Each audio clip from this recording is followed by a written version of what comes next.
What up, everybody? Trying a few little different things. Got a different mic and been playing with it off and on today, so I wanted to see how it's gonna work out and get things figured out here and have a bunch of different things I gotta get situated with here. So, and full screen.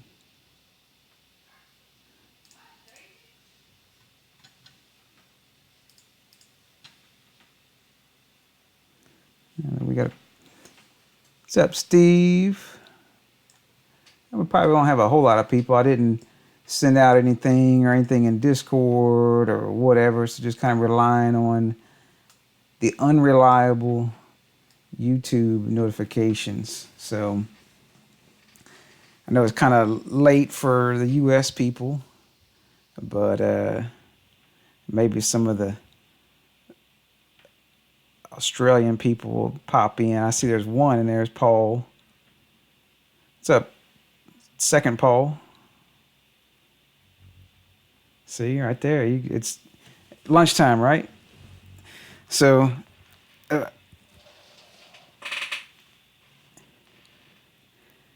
I was talking with Doc earlier, and I was trying to get things situated in OBS and trying to set up things and get the little chat box in the video. And I know some people like that, and I wanted to play around, which is can't do it by yourself. I wanted to play around and see if for doing any type of giveaways or anything like that, which I was telling me to use the Nightbot. I haven't been able to play with that yet, so so I don't know. It's telling me there's no eligible users to win. Not sure why it's saying that.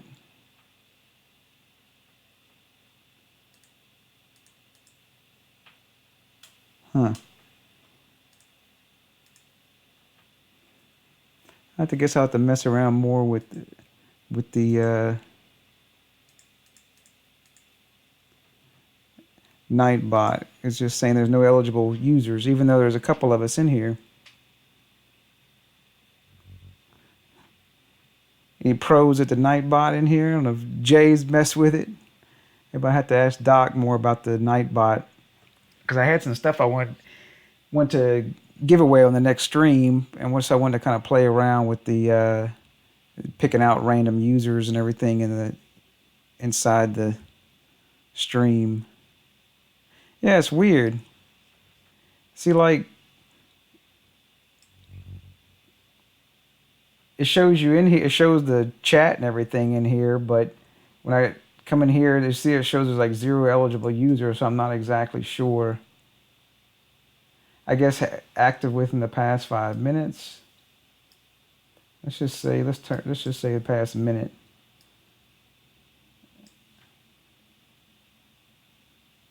I don't know. We're not doing a random number.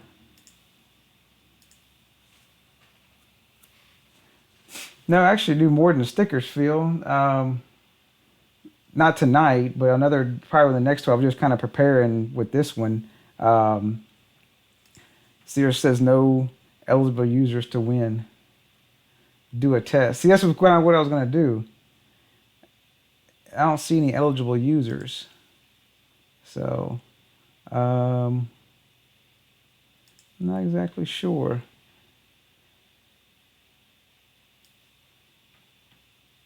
What does he do? Is there a keyword?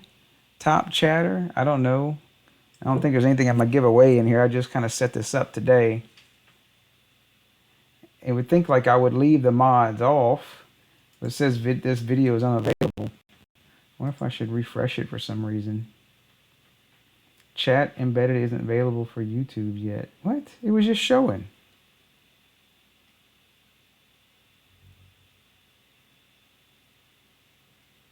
That's so weird. Have you refresh? Oh, look, there's 2 eligible users now. So Steve and Paul are in there. Wonder what makes them.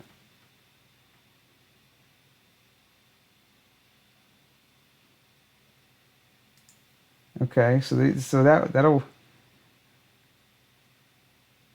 okay. I guess I wouldn't get enough time. I see Sinister Nerds in there now. Steve's won the giveaway. You've won nothing. That's what we're gonna play, right? We'll play You've Won Nothing. Um, just hold it. Look. Okay, so there's more of them. So maybe we'll just let it. You have to comment in the chat after you start it. Okay. So we just spam the chat and I see you guess, right? Like this was just kind of like a whim test chat.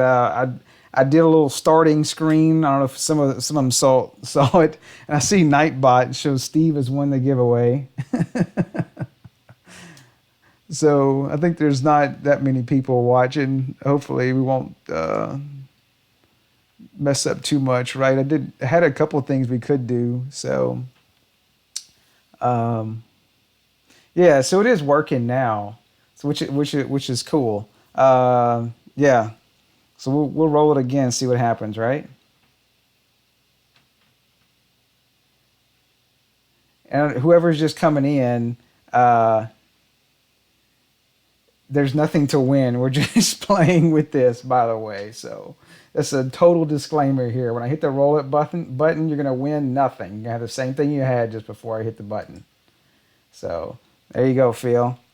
So you won nothing.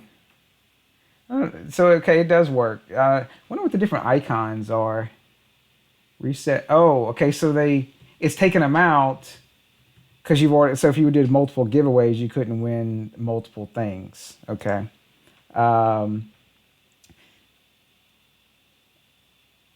Is it just me or is the stream lagging? I have it on 420p and speed test came. It shows stream health green here. So, what's the keyword? Oh, okay. So that'd be kind of cool because that like one of the things I was gonna do, which because of shipping cost, I've got some plugs and stuff. Some of the little GoSun plugs I was gonna be doing. That's what kind of my plan was for this. It's just not been cost efficient to ship them overseas. So I'm sorry guys on that one. I do probably need to make some stickers and stuff. We can do that. But so that would be kind of cool, like with the keyword. Let me get my chat back up. I did play around with the encoding and I updated encoding up a little bit. Yeah, it kind of sucks, but and then I guess also the plugs are you would have a hard time. Let's see. You'd have a hard time putting one of these in your plug, I guess, if you were in Australia or something, right? So, and these just are the only ones I happen to have. So I'm supposed to get some more of these, and we'll. Did one of them with 2U convert. I figure that's one thing we could do is do them with 2U convert before we send them out. So that's kind of my plan. So yeah, that was kind of this playing with the keyword. This is the keyword people enter in the chat to eligible to win. So let's just say, yeah, hold on to your question, Steve, once we finish goofing off here. How about we just say keyword is DigiBlur? How about that? So, and automatic that posts keyword multiple times. Okay, look, you can only do it once if I put enable on that. So, and then, okay, so it looks for that keyword. I don't see anybody eligible yet.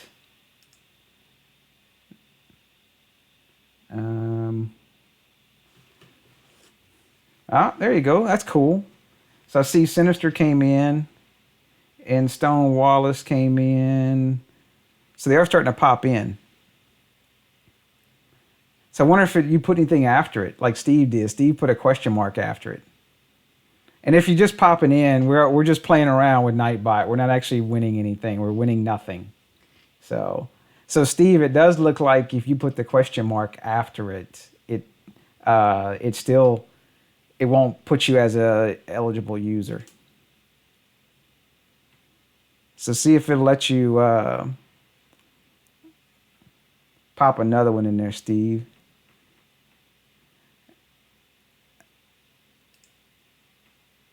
There we go. Yeah, there's going to be a little bit of a delay. So, did it put you in, Phil? I don't know. Did it? I don't know why it's not doing that, Phil. Um, I wonder if I needed to hit reset because I had you won earlier.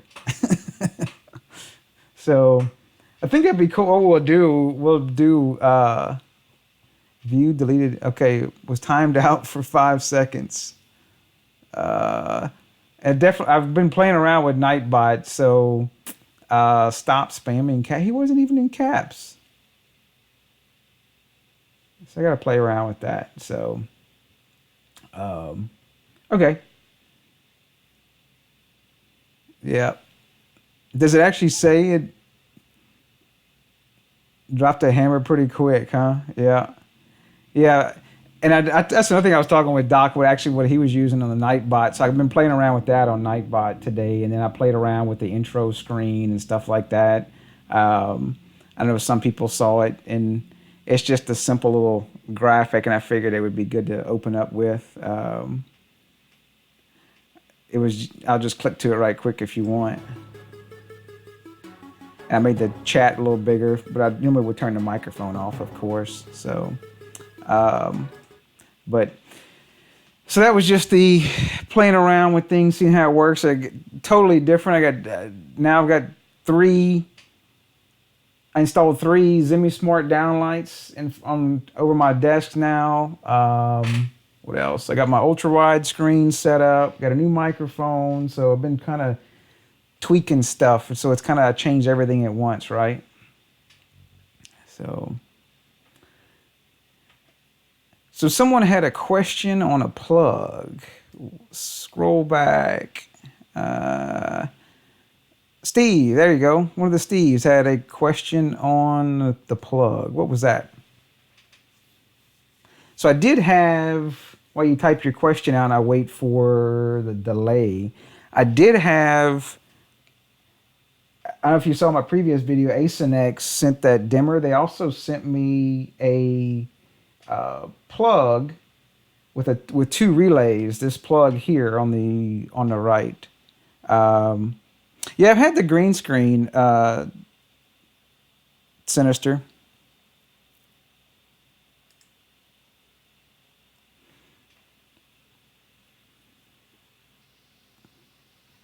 Let's see. So I wonder what I was gonna do is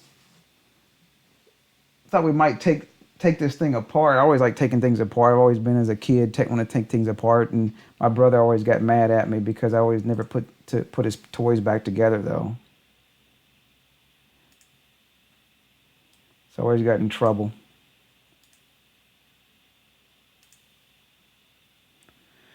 S8525. But but I can't get the button to work on. I don't expect you would know this from. But so did you get Tuya put on it? I'm not Tuya. Tasmodo or something put on it? Making noises which can't be good. And I haven't tried Stone Wallace. That's one thing I have been messing with. I tried messing with one of the cameras, which I expected it not to work, and it just kind of froze up the Chromecast, because the Chromecast it's the OG Chromecast I have from the 1080p one from way back, the very original one. And I was trying to stream a 5 megapixel, I think it was like 1440p to it, which was way beyond. So and I know that the Chromecast does not have the ability to transcode. So one thing I was wanting to mess with on that is I've been playing around with if there's any pros here. Let's see. Y'all gonna make me jump from thing to thing, right? been playing around with Blue Iris I've been playing around with it for probably the past month or so, and I've been trying a few different ones, and I really enjoyed the Blue Iris, except for the Windows thing. So yeah, my Python scripts are going to pop up. This is on a little box I have. So I haven't messed around with a whole lot of Blue Iris. I can tell you I'm really floored by the web interface of it. That's way cool. It's like super smooth. And I've only put the four cameras in here, which one of them is Paul, I'm actually planning what I'm planning on doing. I'm cruising around on eBay and looking for probably a Core i7. I could probably do it with a Core i5, but I think if I'm gonna spend the money, I might spend a little bit more and just get me a Core i7.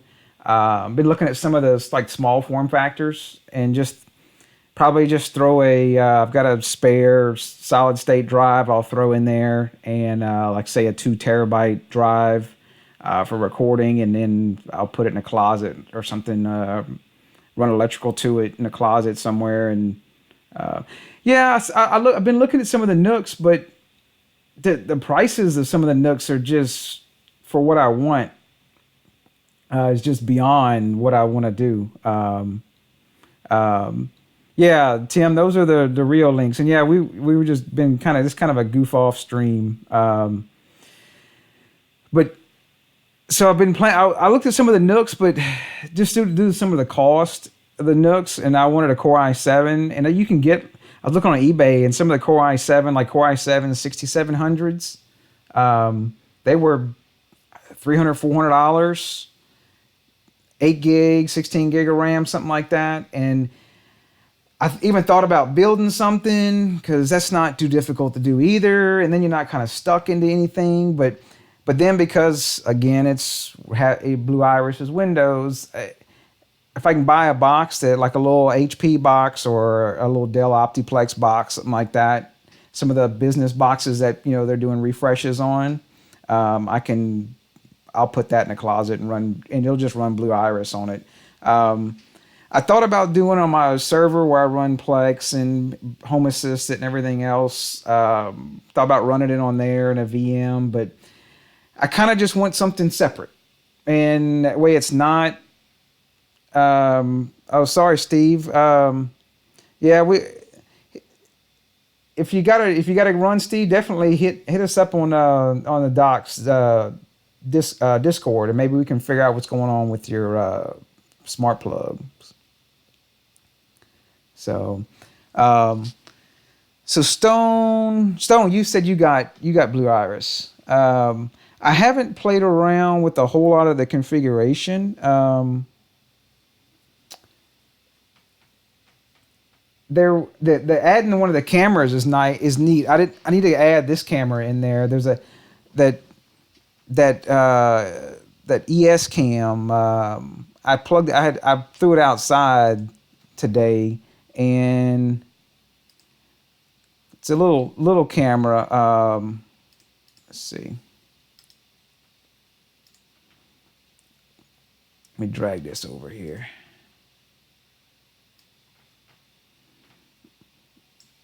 Oh, yeah, it was this little camera I threw outside. It's a little Wi-Fi camera. I got showed it last stream, and it looks like they did raise the as of now the price is up a little bit. They had it a little lower than that, but it's not, there's no PoE on it though, so that's the only thing bad about that camera. So it looked like it was. Look up Home Tech video. It's amazing BI channel. They taught me okay, cool. I'll have to look at that. I know I hadn't started looking at some of the BI stuff on there yet. So, but I liked some of the. If you haven't seen this, of course, this runs on someone was just asking that. It's an older i7 that I have. I really forgot what i7 it is. It actually runs on Windows 7 right now. It's an older home theater PC that I had, and I still run another instance of Plex on it. So, but I plan to migrate that off of here, plus a few other things, and I'll probably put Linux on this box. So I got it running a few Python scripts that keep popping up on me. But I thought it was kind of cool for adding the cameras. If you hadn't seen how to add the cameras, let's see, ESCam rear. And if I can remember, I won't need audio on it in case there's dogs barking and stuff, right? Let's see, it was 10, 10, 1, 230, I believe. Let me get this out the way. Nightbot stuff. I'm looking for my Unify stuff on the left. So I do have it just as Wi-Fi right now, but I probably would. It's 232.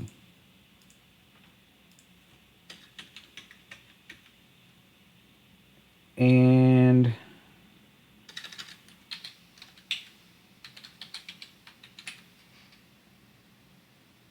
so I thought it was kind of cool how it just pulls up everything for you.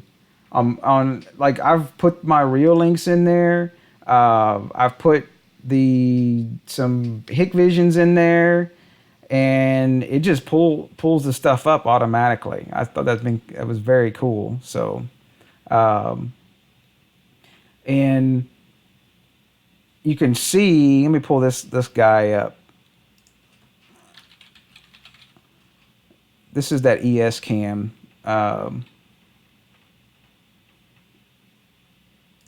It's this camera, but if you're curious, that one I just had up. It's just a little Wi-Fi camera. Let's see, 10, 10, 1, 2, 3, 2. We'll pull the display up over here. The one thing I don't like about this camera is to use the full quality of it, you have to use IE to see the web interface, because it wants to use some special plug-in thing. So yeah, this one does actually have some lights on it, but you got to use the app to turn the lights on. Let's see. I don't know. We can play with this thing here. I think that's a speaker. Yeah, the real links, I could pull them up in Chrome and they'd be full quality. I don't want to have to install plugins. And I know the other one is Flash, and a lot of people, don't want to do stuff with Flash and everything, but I can go allow Flash on that one website and it's fine. So in here, this one does have this color night vision on here. Let's see if it'll come back up. But you can see it's kind of color, but I don't think maybe it's just way too dark back there. There's no light back there at all in that backyard. But there's two LEDs on it. I don't know if you can see the picture here. See, it's got the two, it's got two LEDs on top, and then right below it's got the two IR LEDs at the bottom.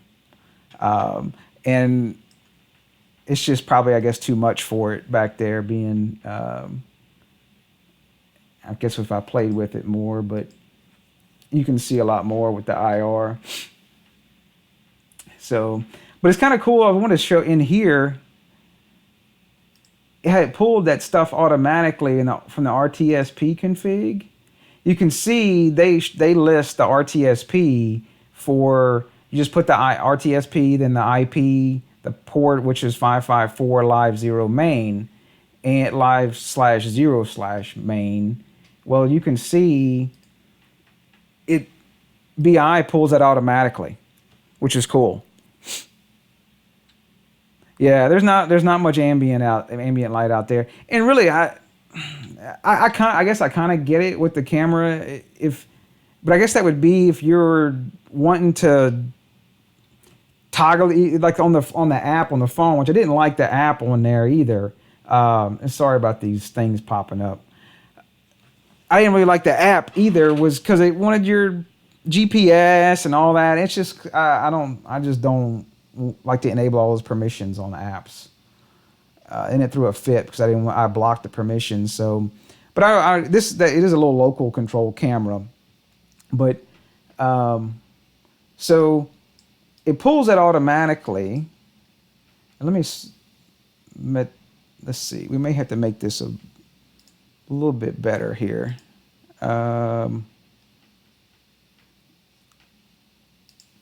I got it zoomed in way too much.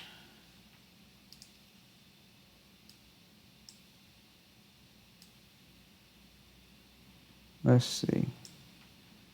Display.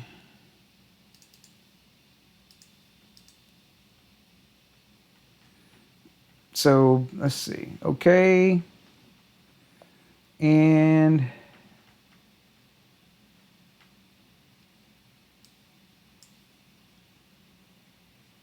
if I can get this display.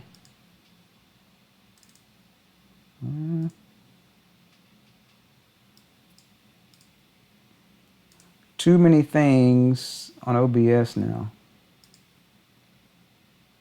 No, I haven't played with that, Stone. That was one thing I wanted to mess around with. If we had time, I would mess around with that.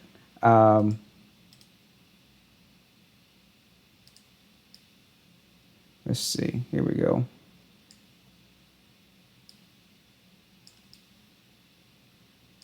Let's see if I'm trying to resize this here for us so we can see a little better.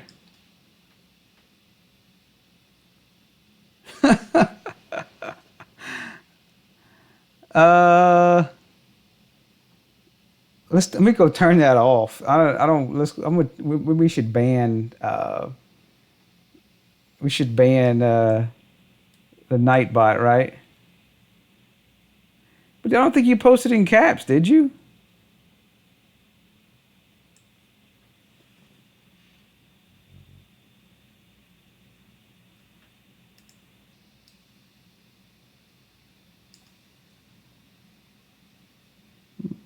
I'm resizing this stuff here for this. Wasn't prepared to do this, but we'll see. So set that camera in. Let's make this a little bigger.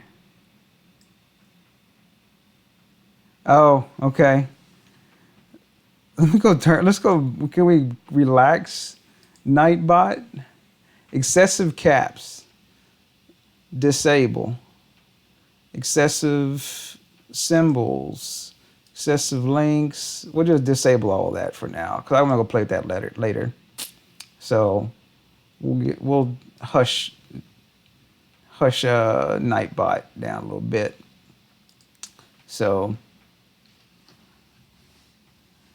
all right. I wonder why that cam is not pulling. So I noticed in here, which I did like, that was cool. They blacklisted out your license key, which is cool. Was it other or something like that, where they have MQTT? I have it posted to it right now.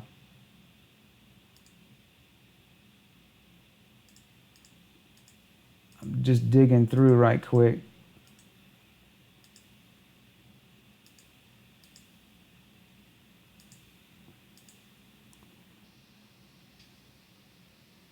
Mobile device. I saw it in here. I configured it because I saw the digital I/O. Oh, there it is. I was thinking it was another thing. So yeah, there is the MQTT stuff in here. So, because I saw it, and I saw the last will and testament message in there.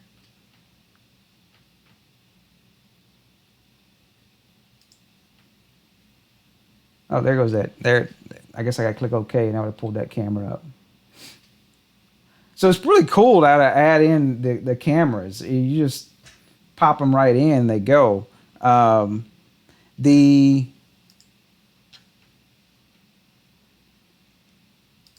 look, Stone gonna walk us all the way through. So say if I want an alert on, which we can trigger an alert on this one easy. We got an alert on this camera. You go to camera properties and alerts. You have the option to send MQTT.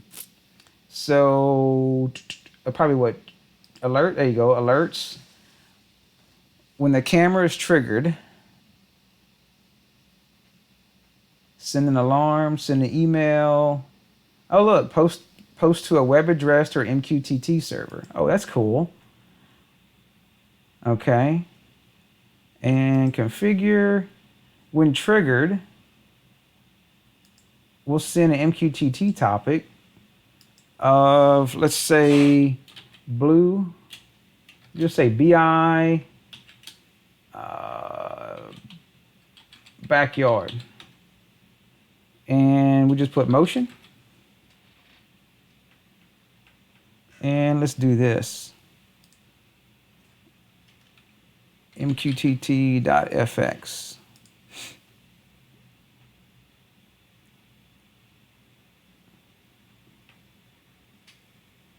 That was another thing that made me want to go with the Blue Iris, was because of the MQTT stuff. That way I could do anything with Node-RED or whatever I wanted to do.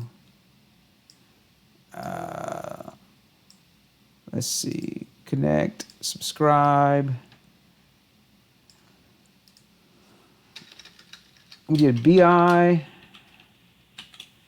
and we'll subscribe. Okay.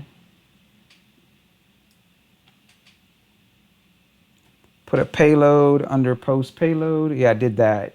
Okay. Wait at least 1 minute between. Okay, so you're not spamming your MQTT. Okay. So we'll do test. Very cool. Here it is. So I guess if you were using it as, and it doesn't post, it's not like, it's much like the same. Oh, alert again. Oh, here it is. I'm answering my own question. I was wondering, like, well, how do you, say yes and say on and off, basically. Alert when trigger resets, MQTT, VI backyard, and we'll say no motion. And we'll test it again. Motion again. And I wonder during the test if it's going to send us anything.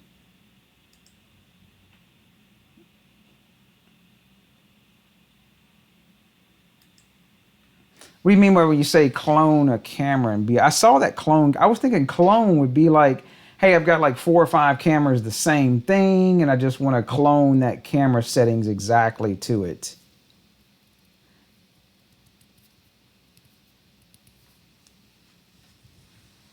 I wonder why that camera takes a little bit to pull up. Oh, because I had the thing on pause. That's why. So let's go in and go trigger this thing. So I got no motion, and I should call the wife and tell her to run out in the backyard naked or something, right? That'll get me banned on YouTube real quick, right? Or maybe kicked out the house from her. Let's see. Let's change it to image control, and we'll change the color night vision. It should trigger a motion.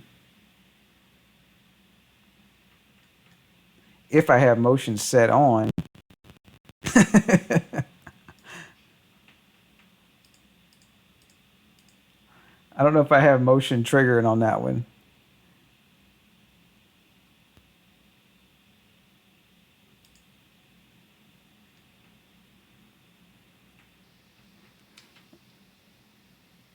And I think my son, yeah. Do I have motion set on this one?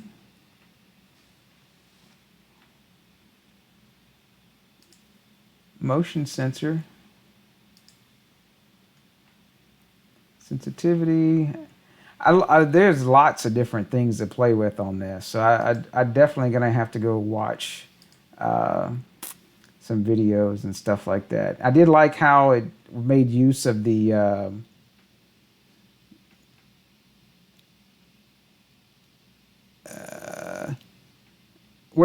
I didn't see the link. You can send it to me in Discord, Stone. A lot of times I'll get the links in the chat and I'll just hit approve on it.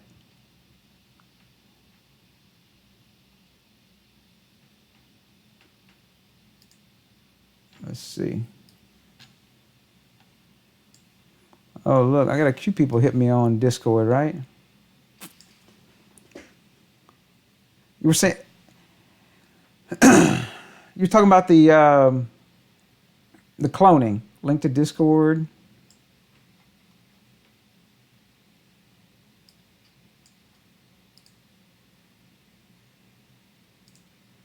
Let's see.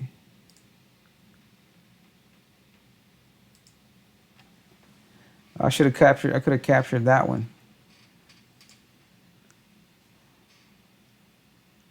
Hey, you should be able to, let's see. There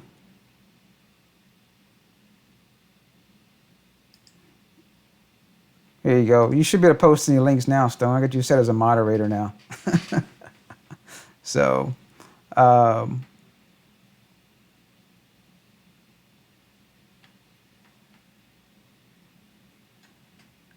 yeah, that one said is about the cloning. Let's see. Hello, everyone. It's Richard from Home. Ah, okay.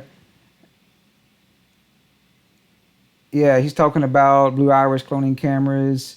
We're not going to sit here and watch a video on a video, but I'll keep this up, and I'll go ahead and here we'll do this while we're here. We'll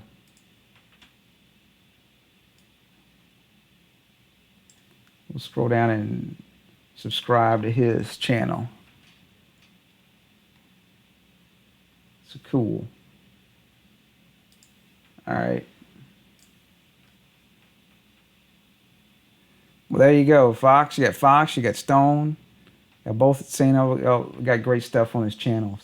So I'm gonna turn these stupid lights off this camera. I wonder why they didn't trigger, but maybe it's too smart. It's not seen as a trigger for some reason. But I don't see it showing the little red icon on the top though. I may not have it done. So yeah, Nicholas, we may do a giveaway because we got squirreled away doing the Blue Iris stuff and playing around with that. So I still got a lot to learn on Blue Iris, and which I'm eventually I'll do something setting it up. I want to integrate it into with Node-RED and Home Assistant and everything, and send me some notifications and whatnot on here. Now I want to show, which I thought was cool, was the interface.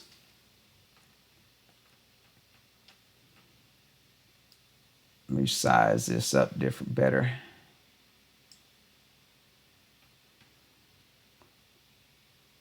In case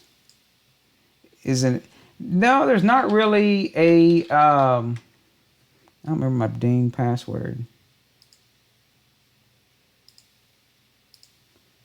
I think I spelled my stuff wrong when I was putting it in. I found that earlier.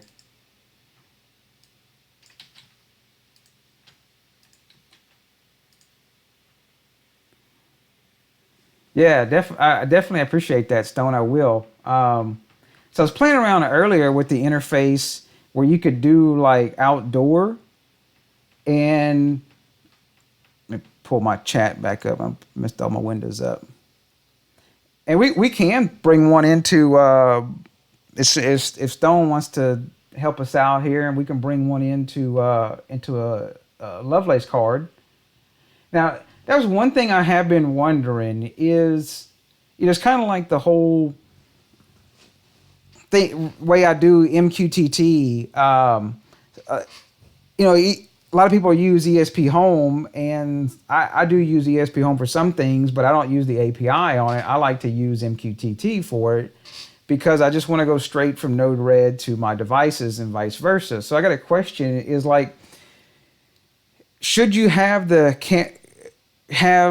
Lovelace just hit the cameras itself, or should we have Lovelace hit the cameras in Blue Iris and be kind of transcoded in Blue Iris? I know because you can go add all the cameras in there. And it probably depends on the type of camera you're putting in there, because like it's overkill probably if you have like a 1080p device to be streaming like 1440p or above, right? That's how I would assume. But real quick, I want to show some of the people the interface. This is the web interface just using Chrome. I thought it was kind of cool that you could, and I haven't even learned it all. You could come in here and pull up the different cameras and everything. And this is one of those. This one's a Hikvision, and I notice it's very. I got to play around with the noise on it. And then this one is one of those Reolink 5 megapixels, and it's more of a 4:3 resolution. And then there's one of those 4 megapixels. Yeah, and I wondered that as well. So let's do. Do we have to enable anything in there? Let's see. I thought this was cool. I don't know if y'all can be able to see that. If you go to clips. And the clips I thought was kind of cool that it would show like a little GIF, and you just hovered over the clip, and it would show the little GIF on of the clip and everything. So, and then you want to see that when you could actually click it. And I don't know if y'all can probably hear that noise. But that's the actual playback. So I thought it was really cool with the GUI playback. No apps required or anything like that. So, and then back to the live view. I was really impressed with the GUI on it. So, of course, I've got to figure out more of the layout of the GUI and like where I can make like with the profiles and stuff and which cameras and stuff. So with the groups, yeah. So that's all cameras, and then with that, just say outdoor. I know I was tagging those. So, is there anything? I'll close this interface.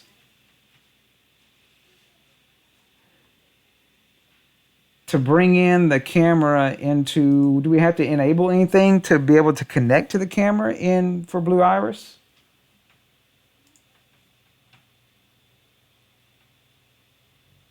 Email me my junk email account. I must be talking to Jerry.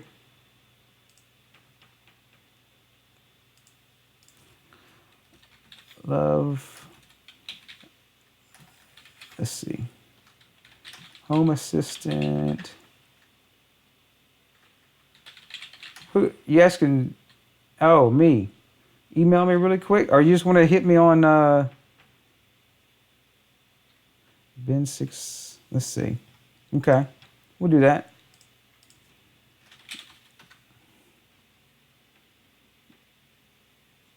We'll say compose, and what was this? Scroll off the screen. Is that where everybody's gonna spam you with tons of email now? I just sent you a test message. So let's see.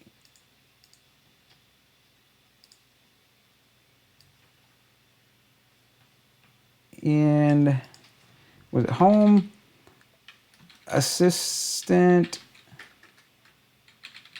Stream component?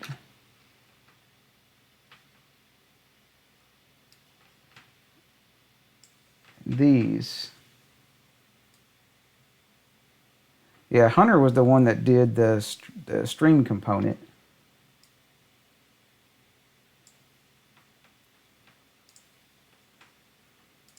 And I saw he had,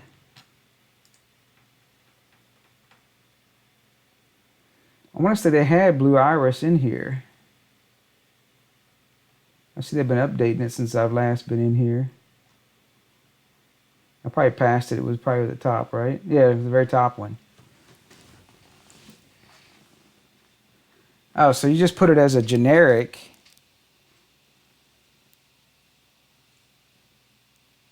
Yeah, as the Blue Iris installation, not the camera itself. Do you have to put a password or anything like that on there?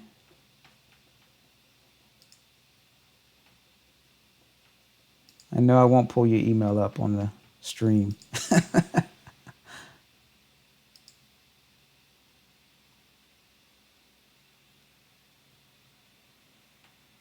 Cool. Okay. All right. I'll hang on to.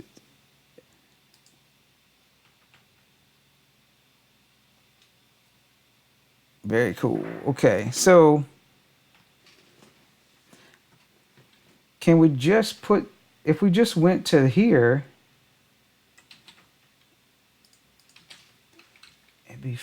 would it throw it back at us? Which camera name is it? It probably wants port 81 though, right? I think that's what it defaults to, is port 81.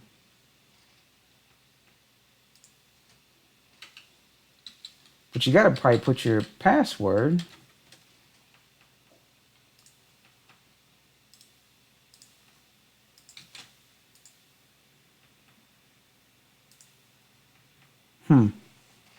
Okay. Probably because that's not a good camera.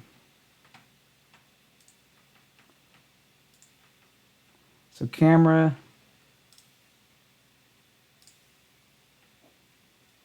Oh, look, there it is for short name.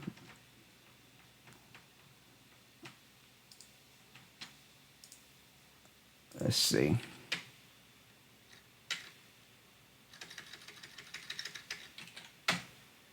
Oh, okay. So if we put that into advanced, oh, very, very good. Because that's like kind of like doing like a trusted network thing. Settings, web server advanced, set authentication to non-LAN only. Okay, very good. That's exactly what I was thinking. Settings, web server.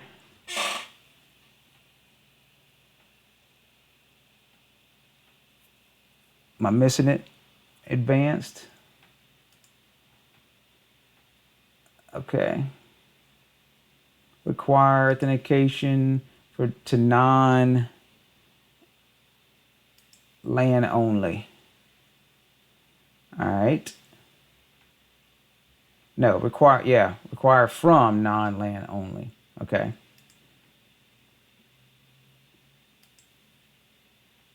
Cool.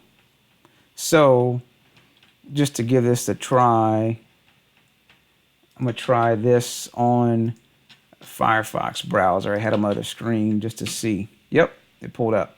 So I have a developer Home Assistant we can play with.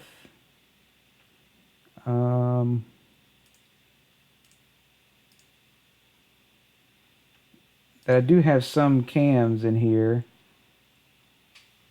It should pull up, but as I was playing with the stream cards, if y'all hadn't played with that, that was one of the newer features. And see, these take a little bit to pull up, probably because they are higher resolution. So let's do configure UI. Yeah, that's what I was doing. the camera view live, which was I thought was pretty cool. That was in that they added that I think last thing. So we'll just leave those, I guess. We'll see what happens. Um, let's pull up.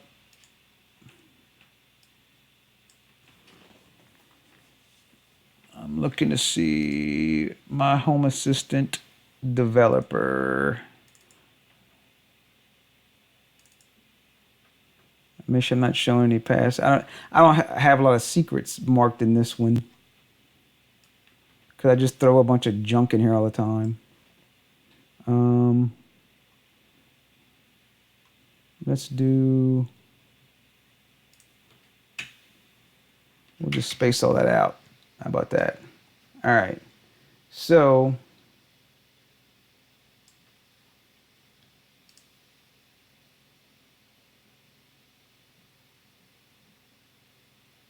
yeah, that'd be cool. Yeah, to put that way you could just set uh, the blue iris to be like authenticated, and that way nothing else in your network would be authenticated.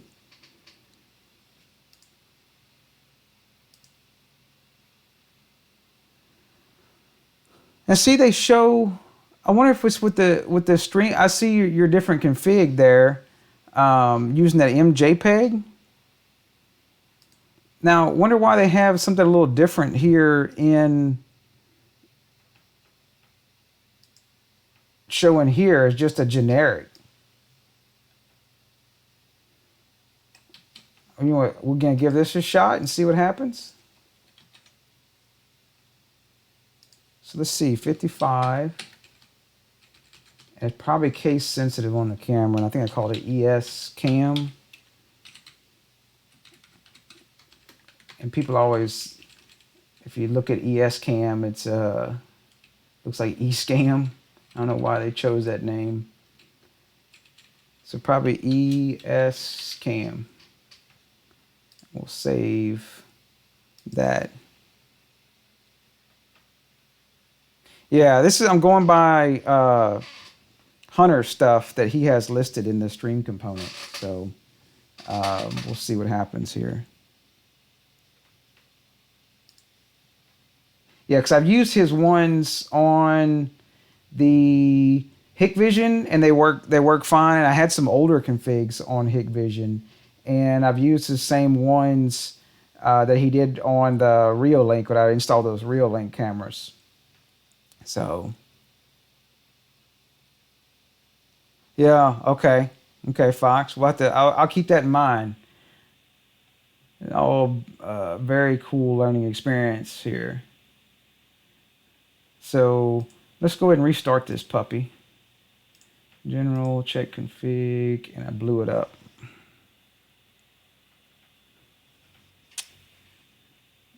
Why did I blow it up? Hold up, in case I got any passwords in here. Probably because... Oh.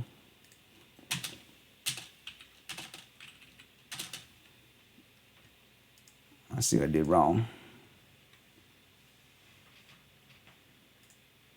All right. Restart.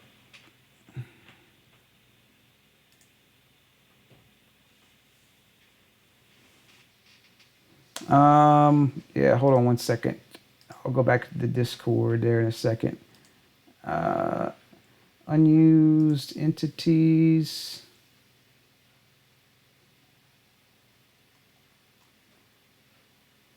Should be, oh, I didn't give it a name, did I?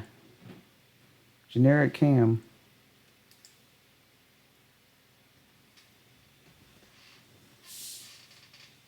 I don't see anything. It's not pulling it though. Oh, I know why. Oh, don't let me forget that, Fox. I'll go look at that in a minute. I forgot the port 81 on both of these. So this is what I'm doing on these. I just forgot the port 81 on those.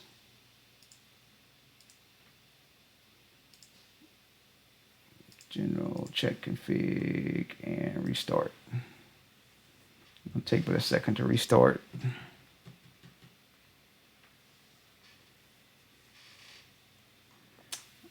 Overview, unused, and oh, there we go, cool. And it's not preloading the stream. I wonder if the stream, oh, okay, the stream does work, okay. I don't know if it's changed, the time is changing. Well, I still got that interface up. Let's see how long it takes to switch over. Color night vision. It's probably gonna have a little lag behind it.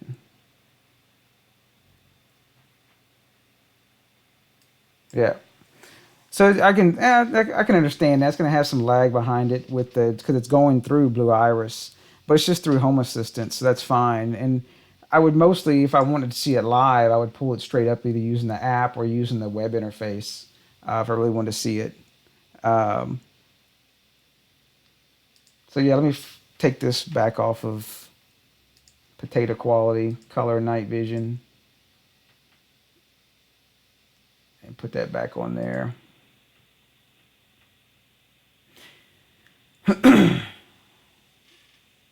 It's a few seconds. It's not too bad for the delay on that. So let's throw this in a card right quick.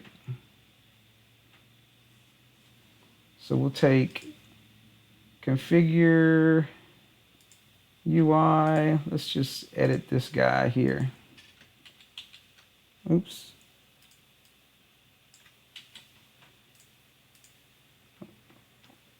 What was the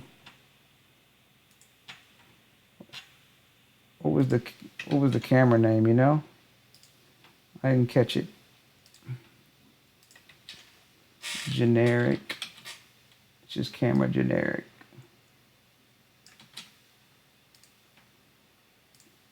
And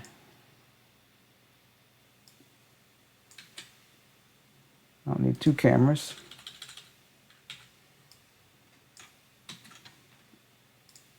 And we'll throw that in another card if I lost my window. New card, manual card, and we'll paste it.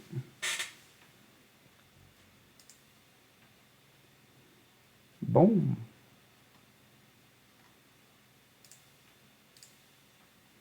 And that's it. It should be live. Yep, we're definitely live, so you gotta get you one of those. They go empty the trash for you. So they're a little expensive though. So there you go. Do it all live, right? Got move. See, I missed out. I should have put the motion trigger on that camera, right?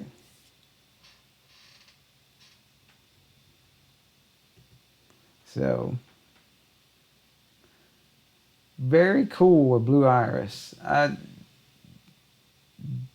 Auto trash. See, and it's now if we only do the automation to turn it off when it talks back, and it's a daughter, by the way. When it talks back, you can just turn it off. It'd be easy, you know. Just click the off message. Cool. So Fox had sent me something on. This is the Lovelace card, Blue Iris. That you designate, you get an MQTT.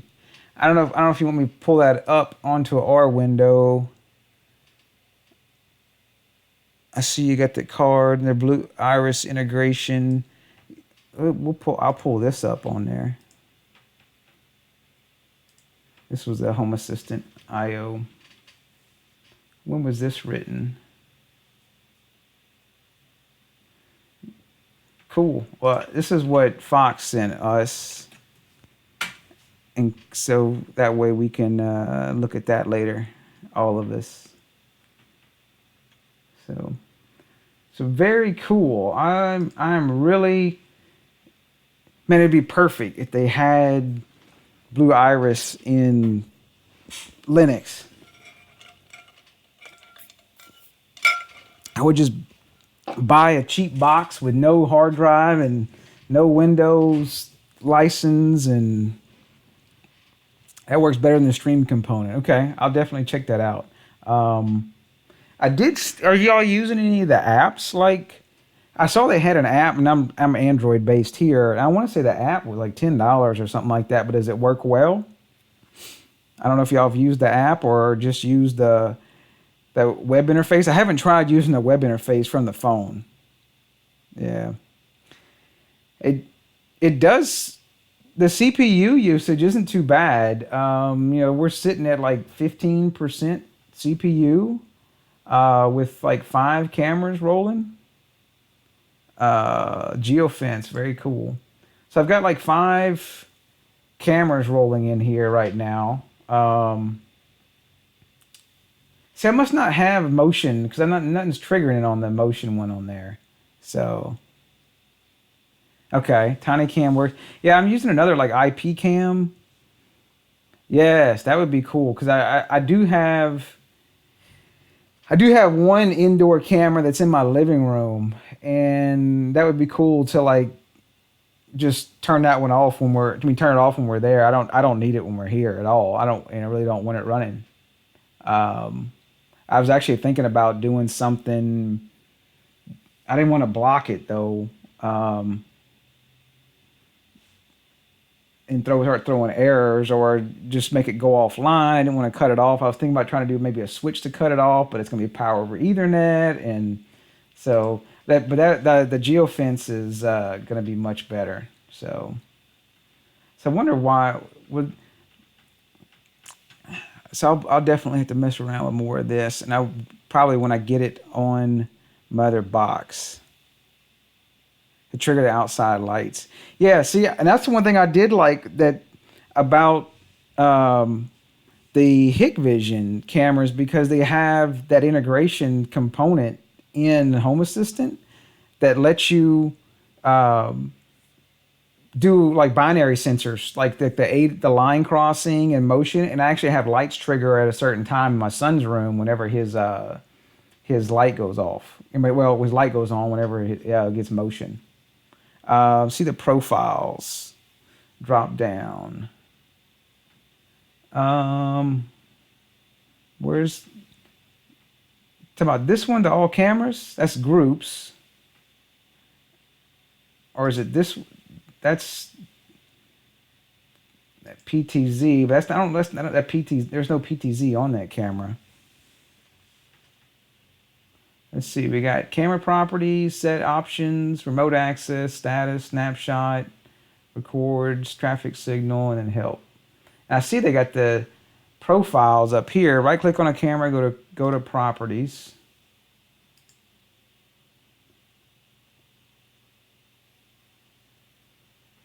And this is active during profiles.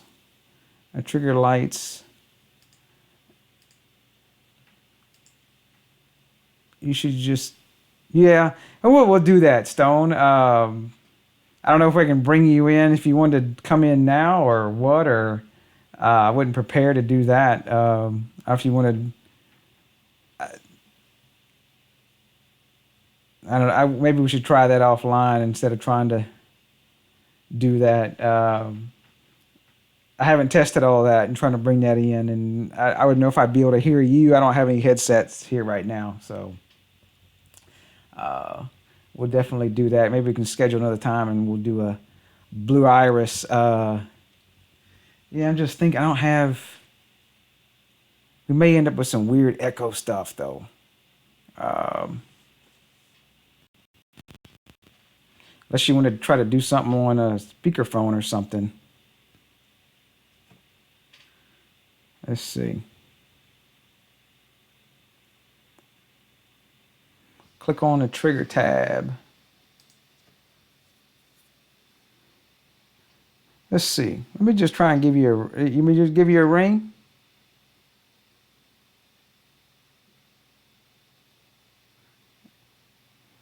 we'll see if we put you on.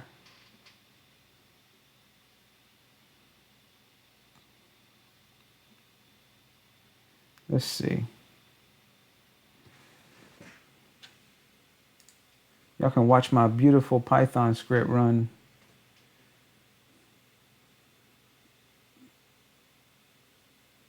That pulls my cable modem signals and posts them to MQTT. So they go to Home Assistant and also for Influx and Grafana.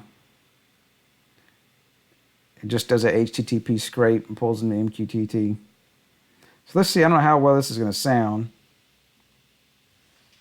You may hear yourself.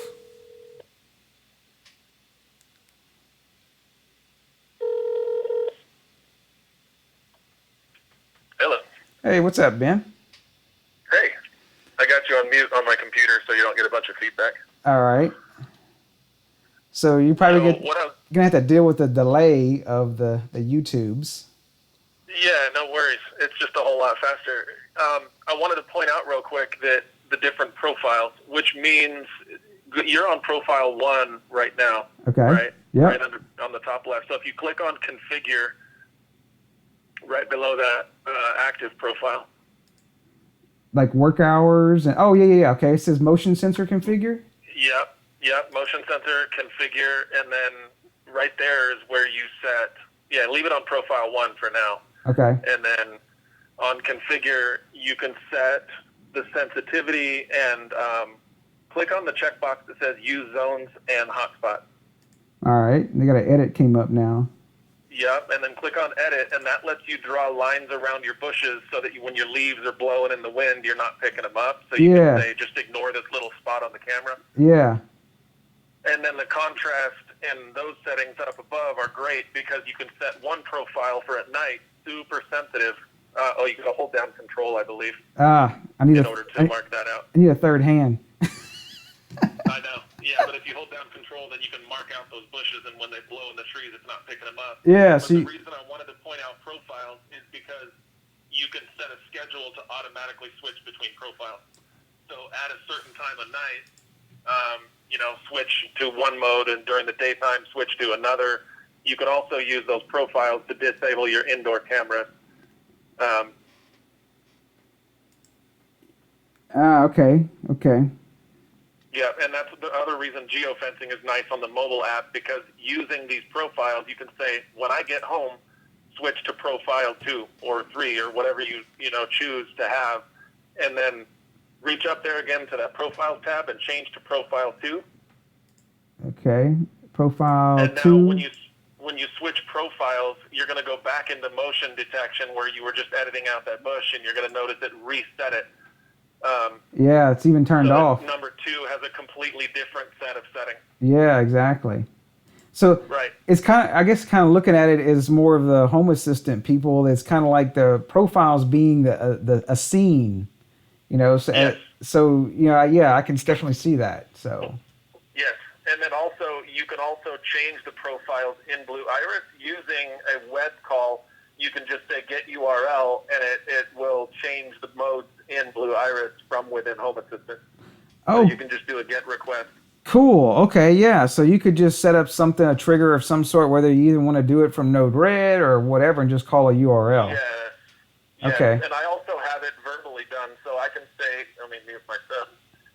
You can say a word, turn on mode 3 or turn on mode 2 or whatever. So I can verbally change my camera modes as well. Yep. Yeah. You call on your voice assistant. Yes. I muted it, and then I realized I was on live stream, so I probably shouldn't say that word. Yeah, I try to stay away from saying the G word or the A word. So. Exactly. So yeah, there's a bunch, and then the other main thing was, what was I talking about? I lost my train of thought. That's fine. Yeah, no, we can get it a little bit more in depth. Oh, the cloning of the camera. Oh yeah. So, okay. Yeah, so on your front porch area, you have that camera looking across your front porch. Yep. So what you would do is you would clone a camera and then set those zones that I just had you editing out your bush so it didn't pick it up blowing in the wind. similar to that, but you would create on one half of the screen zone A, and then on the left half of the screen zone B, and then you would say when an object crosses from zone A on the right into zone B on the left, then trigger the camera. Ah, And the sole purpose of that cloned camera would just be to send out an MQTT message, meaning, hey, something just moved on the camera from the yard toward your front door. gotcha. Yeah, kind of like what you can do with the line. You got to draw actually a line in the GUI on the Hikvisions, and you draw and you say like this when the line crosses from A to B or B to A or both, Yes. and it'll send you Yes. a message over. So very cool. Precisely. And you can hide that cloned camera, so you don't have to have it in your GUI and have a bunch of duplicate cameras. You just set it up, you set the alert, and then you can hide it in Blue Iris so you don't actually see the camera. But the function of that cloned camera is simply to send alerts when things are in those zones. Right. That very cool. Yeah. It's really cool. I'll have to shoot you a couple of. You got all the info. I guess that guy's YouTube channel pretty much covers all this. Yeah. But I see. No, the app, man, is worth every penny. Plus, you can set it up to where the app will receive alerts too. So you can say, hey, when there's motion on a certain camera, alert my phone. Yeah, Part of the function of the Blue Iris app itself, along with geofencing. I saw that on the triggers. Was it triggers or where was that at? It was alerts. It was alerts. Yeah, it was alerts. You could do the send push notification to mobile app right here.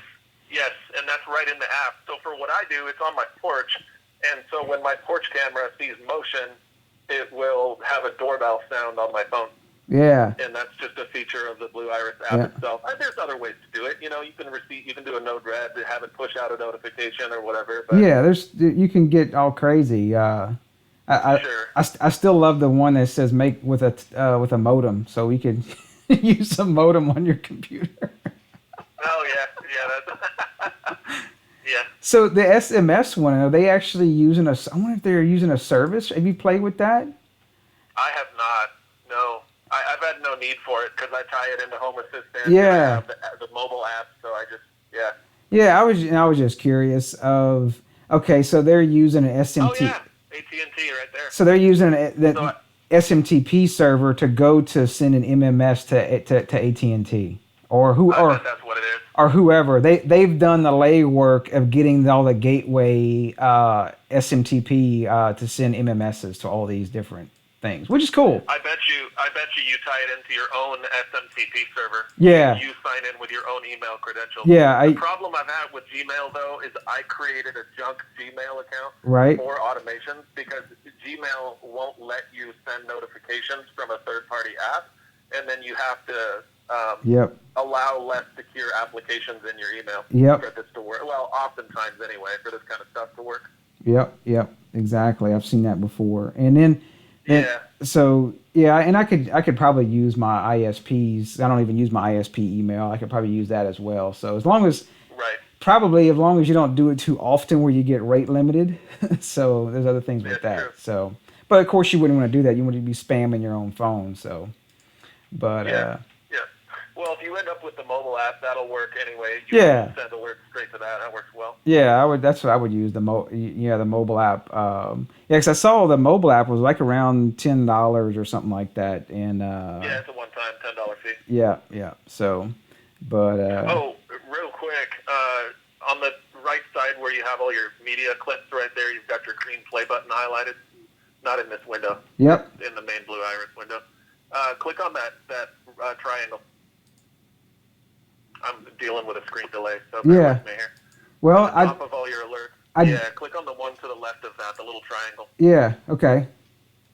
So those are actually your alerts. The alerts. And so anytime a camera is triggered, the uppermost alert will show up immediately. Right. It pops right into view, whereas the other one just shows you your overall media clip, not the latest alert that you got. Oh, okay, gotcha. Okay, yeah, because one thing I was probably planning on doing as well, wherever I put this little box I was gonna get, I'll probably run an HDMI over from it to my TV in my bedroom, so I could easily and like leave this GUI up and maybe flip over to it. But there's just a couple little ideas. I don't know. It depends on what I'm going to do. So I'm going to have to put together a little tutorial because forever ago now, I set up something I through just ISTTC that would allow me to tell my Echo. I just say a word, trigger the cameras, and then it would pull the web GUI cameras and cast them to my bedroom Chromecast. So the idea was that if my wife's laying in bed and I'm not home or Yep. whatever, and she hears something, she just says a word, trigger the cameras. Boom, full screen on the TV in the bedroom. They all come up. Oh, that's that I was able to get working. that's very cool. I could definitely see that. Just you got to really, even for me, just because sometimes when you're in a hurry wanting to see something, it's like That's right. your brain goes to mush, and then if you can just say something, boom, and you'll pull it up. That'd be great. Yeah. And typically, even depending on how you have your Chromecast or whatnot powered, it'll turn your TV on automatically as well. So That's right.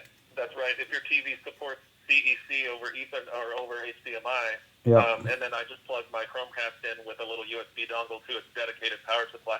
yeah. And that's right. The Chromecast will just turn on the TV. Yeah, and there's another. I don't know if you have I've got some Roku's as well. I know there's an IP camera app on there as well that I was going to play around with and see. I have played with that, and it is clunky, and I do not like it. Yeah. I have a couple of old Boss cams lying around, and it seems to work with those. I never did get it working with Blue Iris cameras.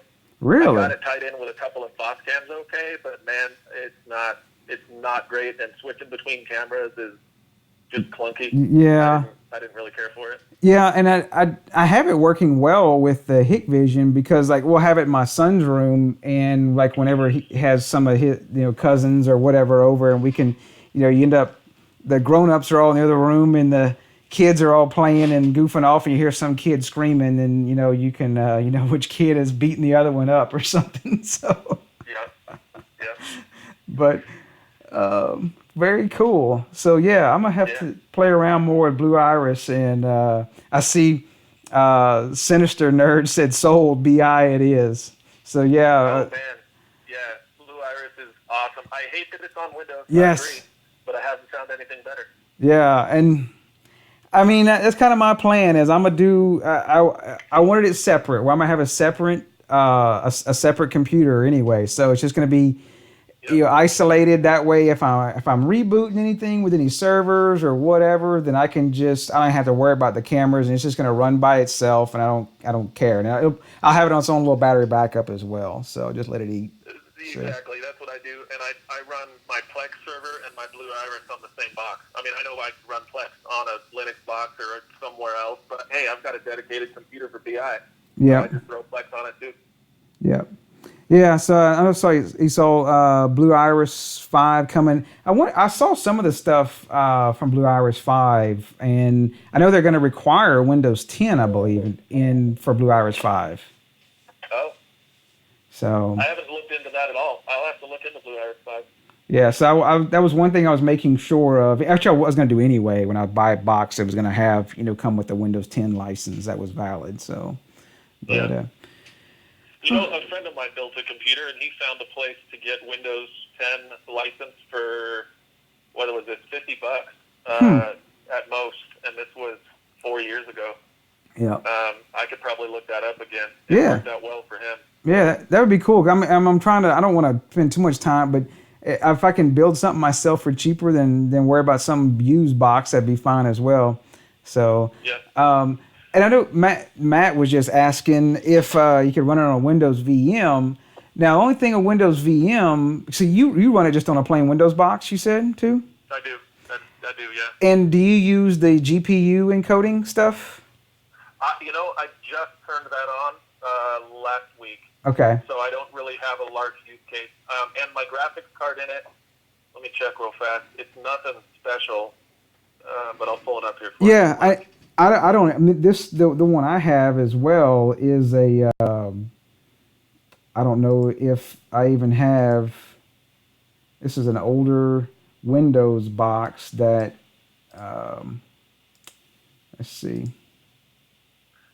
I'm running a Core i7-2600. It's an older machine. I just kind of refurbished it. I work IT, and this was a box that kind of blew up. A hard drive went out with a client, and they no longer wanted it. They just upgraded. So I took it, repaired it, and this is what I'm using it for. Yeah, this one, I don't know if you guys see the delay. This one's a Core i7-4790 I'm on. So. Oh, okay. Okay. So yeah, that hardware there that's a little better than what I'm running here.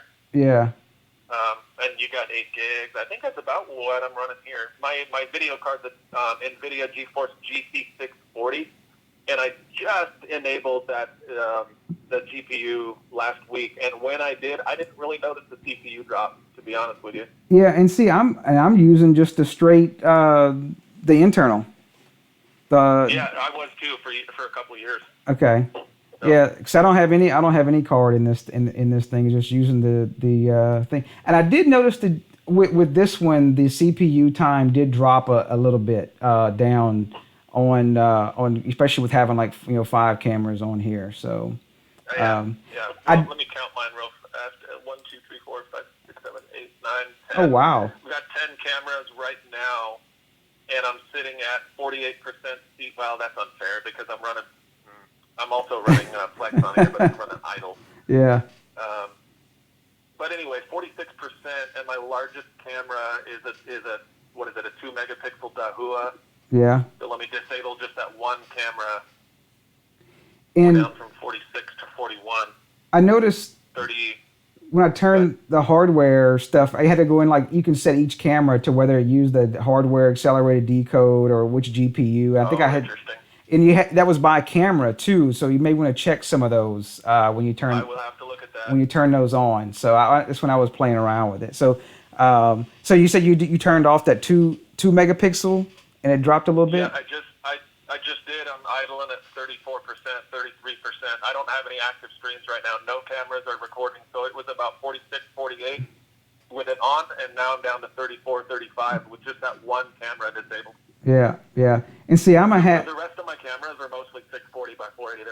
Most of the rest of them aren't that high res. Okay. Yeah, see, I've got one other, it's calling it 4.9, but I've got that 4.9 megapixel camera and that 3.7. I'm probably going to add I got another 4.9 sitting here, so. So I'm gonna see what I can do to load it. That's why I wanted to get a Core i7 typically, because I'm probably gonna get up to around 10. I'm probably figuring around 10 cameras, probably where I'm gonna be sitting at. So. And it'll handle it just fine, but I'm not confident it would handle all 2 megapixel cameras. Yeah. Just be careful with that. The one I have outdoors looking at my street is my Dahua, a really nice camera, and then the rest of mine are lower res. I want to slowly replace them, and now that Wise has come out with their RTSP, I really want to maybe bring some of those inside. Yeah, I'm using all my stuff's all power over Ethernet, so Yes. And so that's even though I do have the Wi-Fi option with ubiquity access points and stuff, I kind of prefer not eating up my Wi-Fi and stuff, and just I'm running power to them anyway, and I'm luckily I can run Ethernet to them fairly easy. So luckily, so. Oh, if you've got that ability, absolutely. I would hardwire everything if I could. Yeah, absolutely. That's the one positive of having no basement and a single-story house. So, all right, Ben. Well, I appreciate it, and we'll definitely have to hit you back up. You sound like you're way down the road of Blue Iris, and this is definitely where I'm going. So. Yeah. Reach out whenever you need it. I like playing with it. So I'll quit monopolizing your stream here. But, no, it's good. I think hopefully everybody's listening. So, but maybe we'll try to switch to something a little different before I wrap up tonight. I appreciate you taking the call. All right. All right, man. Thanks. All right, bye. All right. Hopefully we didn't drop everybody off, right? We didn't bore everybody out, but let's see. The chat shows. See, that's weird. The chat shows 0 viewers for some reason, which was not right. But we got around 27 still, which is late at night. So, cool. So.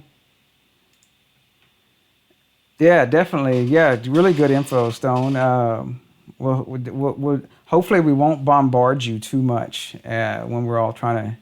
A lot of us going down the Blue Iris road. So, um,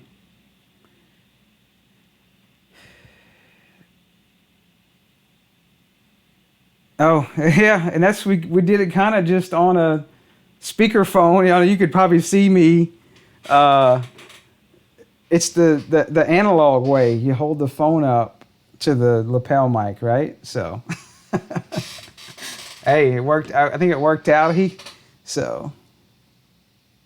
Oh, don't bash the doc too much now. Y'all gonna make him hate me. No, that won't happen. So, um,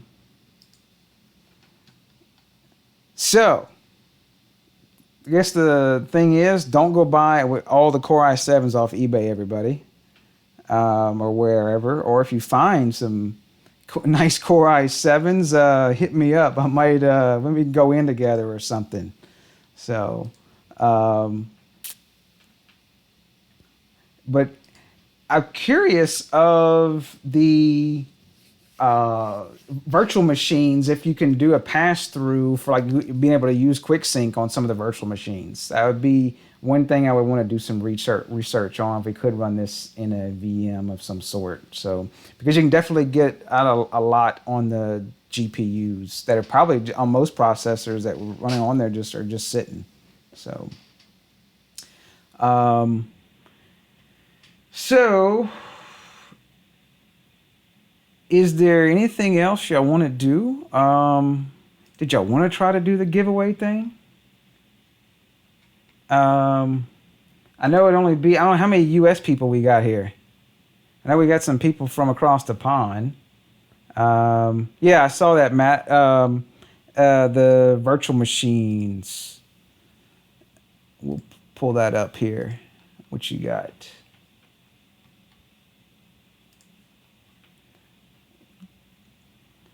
Yeah, I'm sorry, Phil. That would be to send what a $8 plug or two of them would be way too expensive. So if we think we'll hang on to another day. I mean, well, yes, that's kind of y'all's deal. If y'all want to, we'll do I'll I'll send a plug off that's already, and they will be already to you converted. So.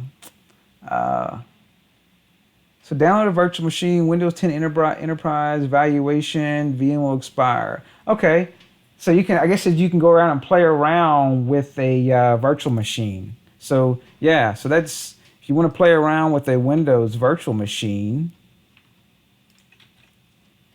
here's the link that Matt sent. So, um,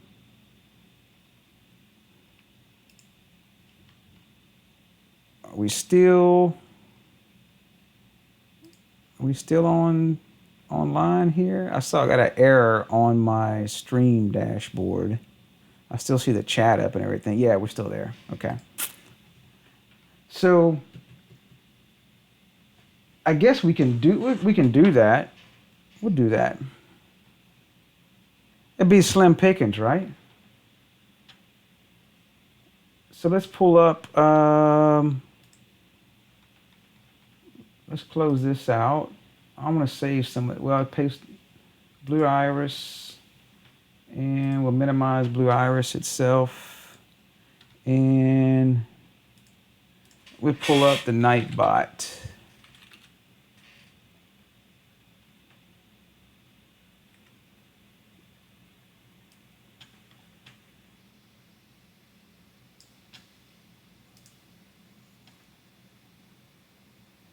Yeah, I know. Sinister. We just I think everybody gives them a hard time, which is good. Yeah, that's don't bother me a bit.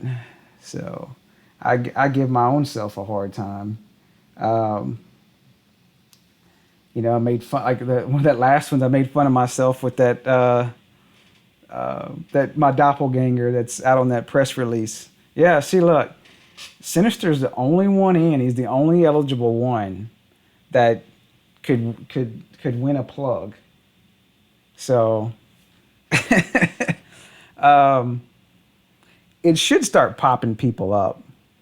Yeah, definitely. Don't get me. Don't let me get you in trouble, Fox. So now, if we're saying who's in, maybe we should have done the keyword thing because I'm only going to send this to the U.S. folks. I'm sorry, everybody else. I want to get some. My wife has a vinyl machine. We'll make some different stickers or something. I'm horrible at graphics though, as you already know that. Um, so I guess let me turn the camera the other way.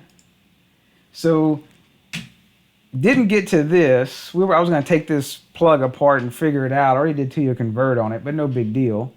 So the plugs are just your regular, little round GoSun plugs. Actually, and GoSun sent me 2 of these, and they're supposed to send me 6 more, they said. And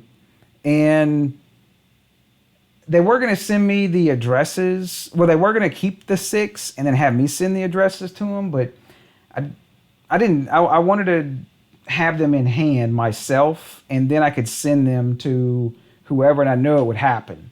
And so I've got 2 of them here, and I did one with 2-year convert. I figure we'll do the other one with 2-year convert, and we can do that right quick if y'all have time. And I'll flash it with just a blank firmware. And the template's already on that Blackadder website. So yeah, see, that's another thing is you know overseas on these wrong. You got the wrong plug type, right? These are the they always say the plugs that look surprised, like lots of bad things went on.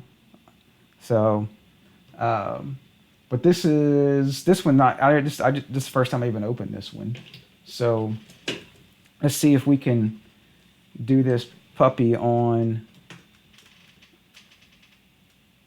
Well, yeah, I don't need to see it. You can't see it anyway. Yeah, I luckily I haven't bricked any myself, Paul. Let's see. Is it on? I can't tell if it's on. I got too much light.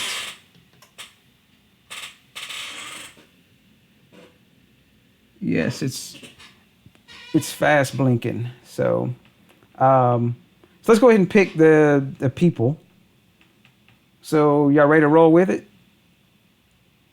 Now, before I hit the button, if you're not in the U.S., you're out, unless you want to pay the shipping.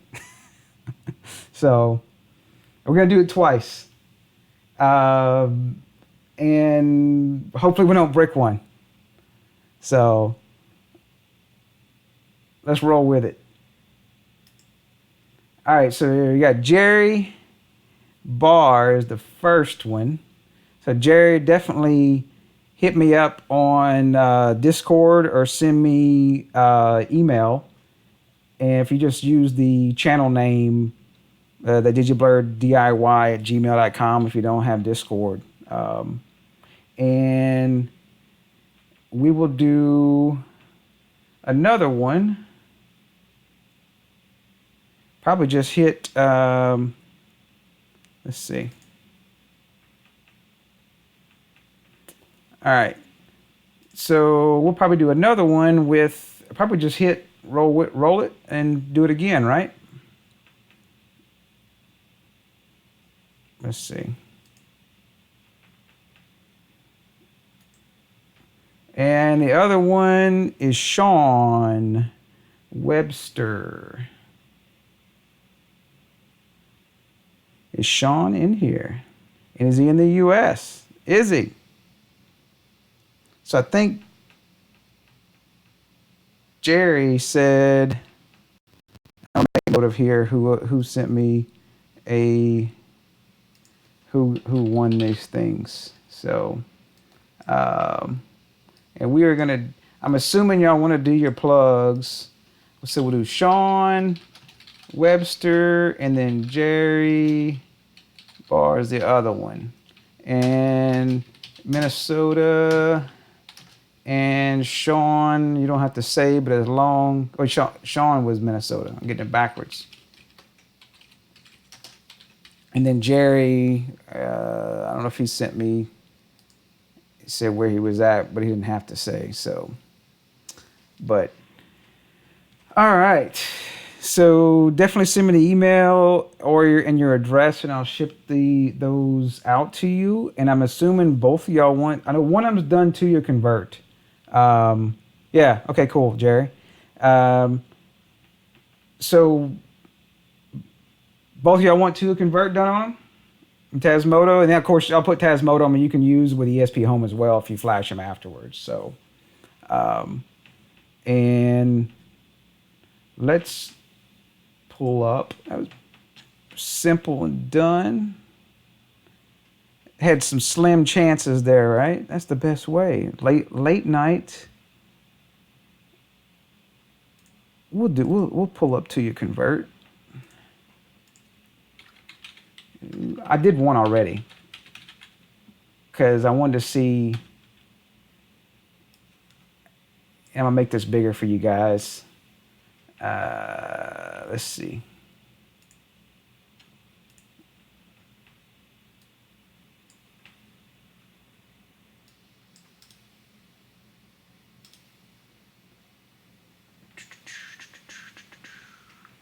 Where's it at?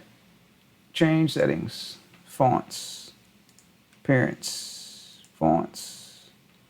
We do 16. Okay. Apply. All right.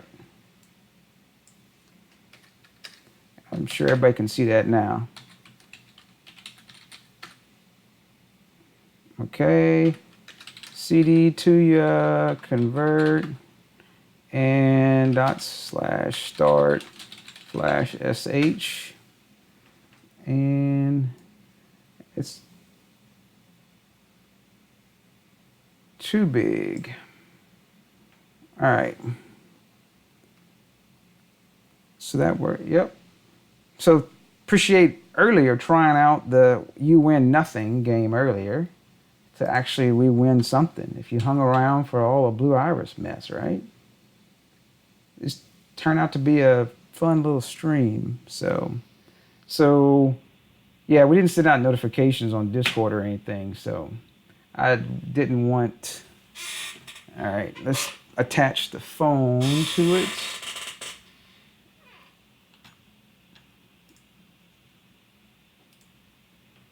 Let me turn off bench delta. That's the plug, by the way. And we'll put on the phone vtrust. Probably don't jinx me on this one now. All right, so we got vtrust flash. We'll turn the plug on.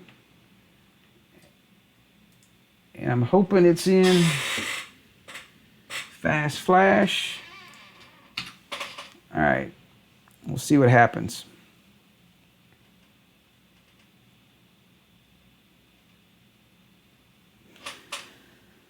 What's up, sir? Good enough. See, we were talking a bunch of Blue Iris. We had a caller. We had, Stone called us and taught us a little Blue Iris stuff. And we played around and learned some Nightbot. And now we're doing the two of the. I've already done one of the Ghost Sun plugs, and I'm hoping the other one will go fine. I just heard it click. So hoping. Here we go. And no, I haven't updated my To Convert to the newer version that does the percentage. Because that's kind of like, if it ain't broke, don't fix it. And I know To Convert's kind of picky. And I've probably done close to 40 different devices. And every single one has worked for me, so I'm not gonna fix it unless it's broke.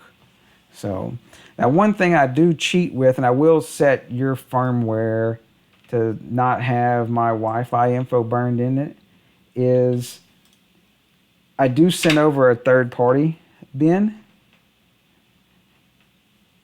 And what I do is I watch for it on my Unify controller to pop up.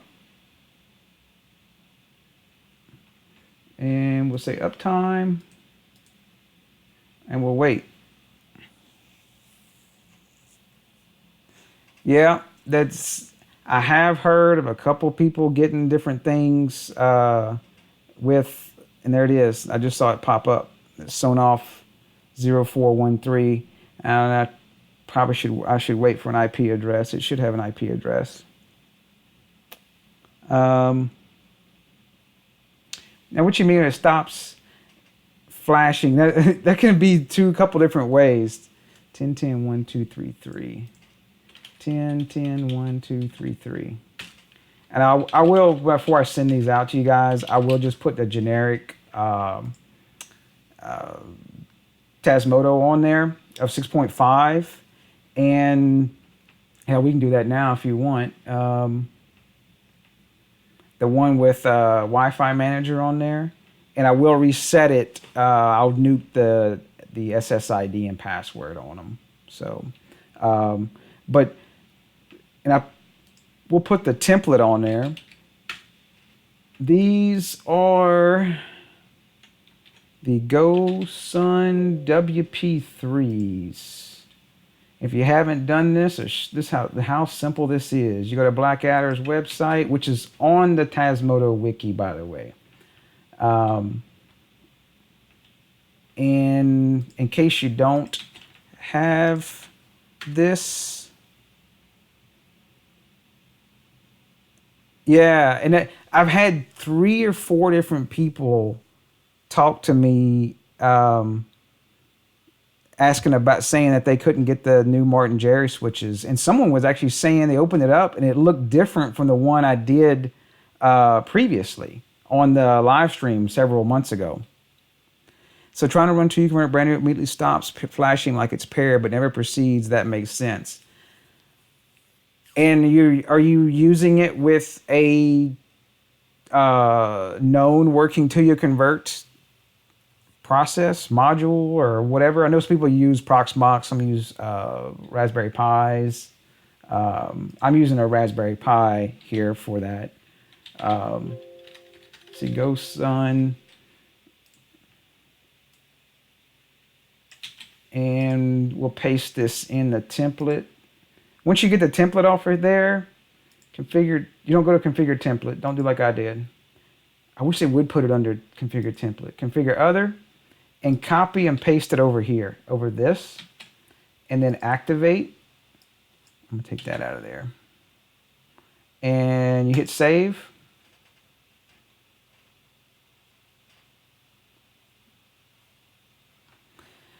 There's some logs you can check. I know when I was looking at, and that's it. That's once you paste that template in there, that's it. And you probably can't hear on the microphone, but I can actually hear it clicking when I hit the toggle and I hit the button. It does turn off and on, so the template's right. So both of them, I got your names here. I will send Sean and Jerry will be with Tasmodo on them, and they will be in access point mode. So, and then once you get in there, you're welcome to do whatever you want to do. Wi-Fi, local URL for Wi-Fi baby monitor. I don't know.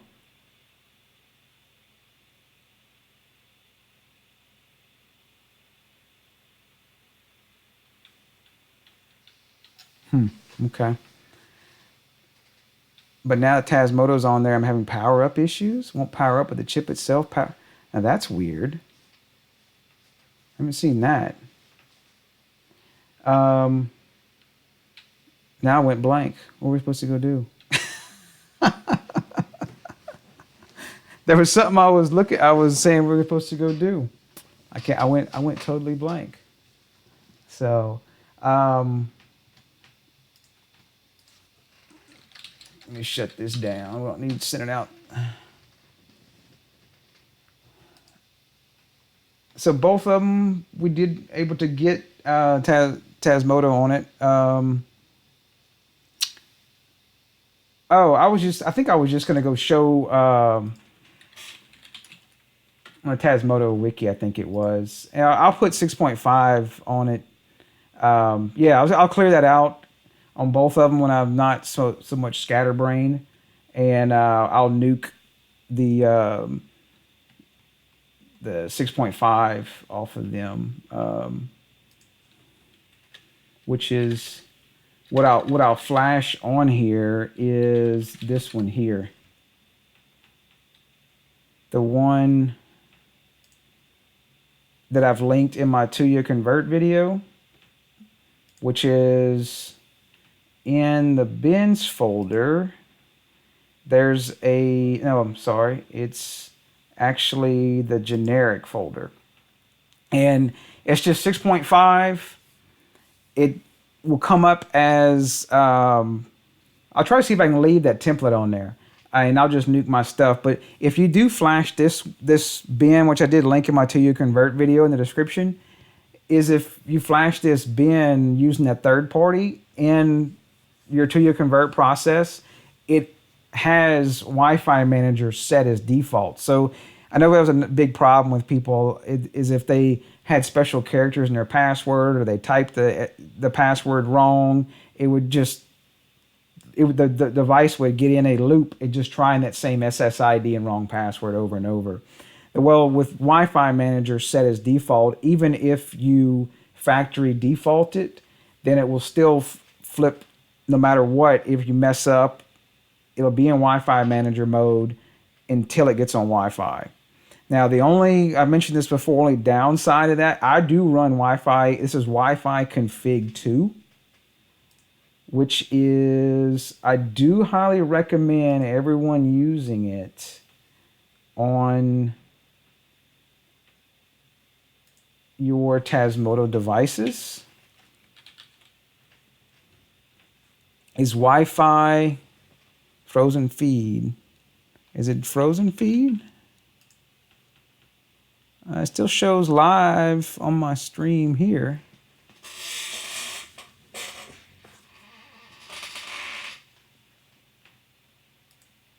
Good here. Okay. All right, Sinister.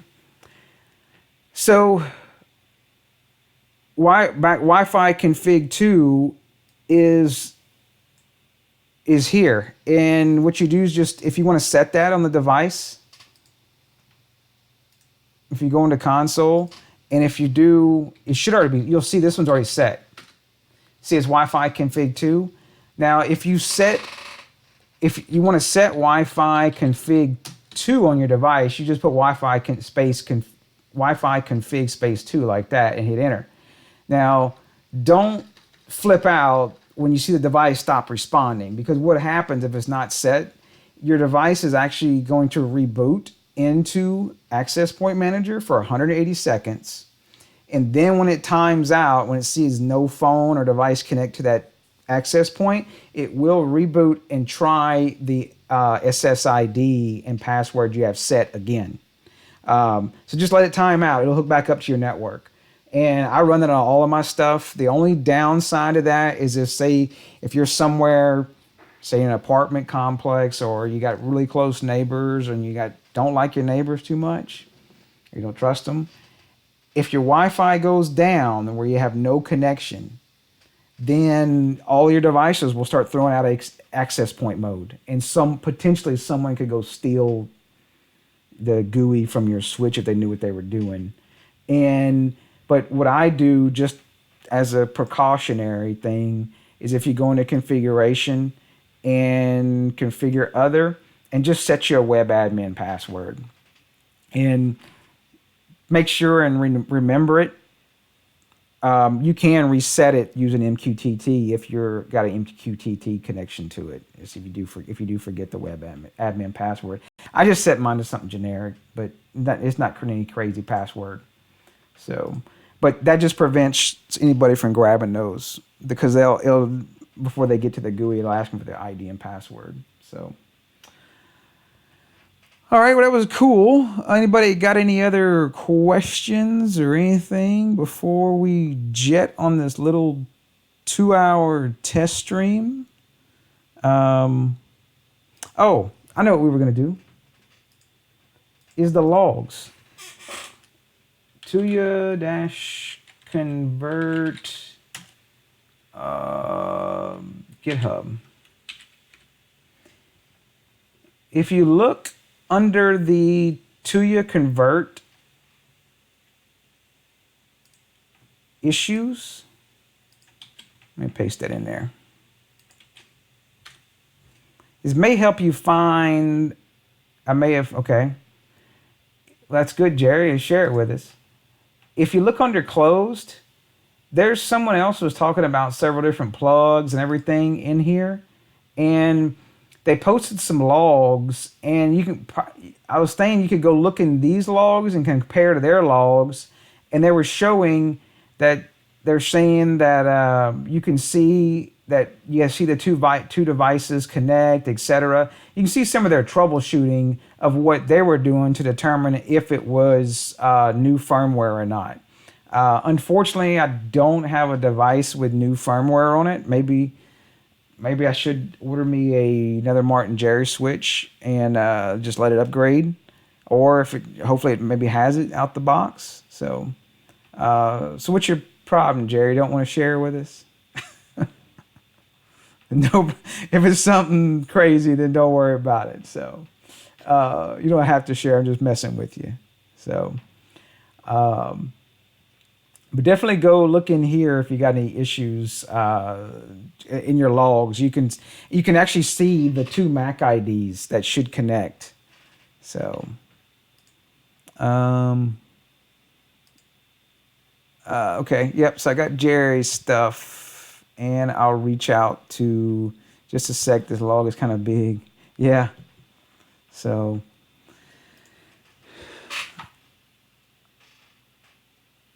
All right, Sean, I think it was what we had. Sean, don't forget to send me your information, Sean. I know I'm on the various, if not on Discord, you should definitely be on Discord. It's a cool way to talk to everybody. And I have a little Discord server as well. I kind of more hang out on Dr. Z's as well, but just don't set sleep to 0. But there, if you want to hit me up on Discord, that's my little Discord server. There's a few of us on there. So, yeah, the sleep is set to 50, I think. Yeah, it's set to 50. Now, what's crazy about that is if you look at some of the lights, they'll be, let's see, one of my down lights here.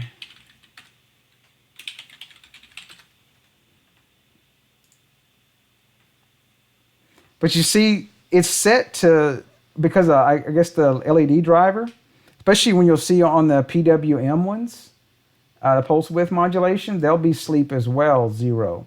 Now, it's not actually set to sleep 0, though. You can see it's set to 50, but right now it's sleeping because look at the load average.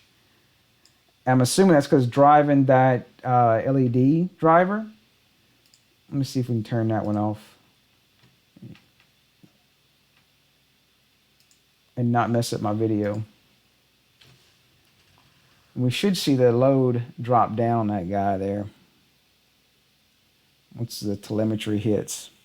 I think we type in state. Yeah, there you go.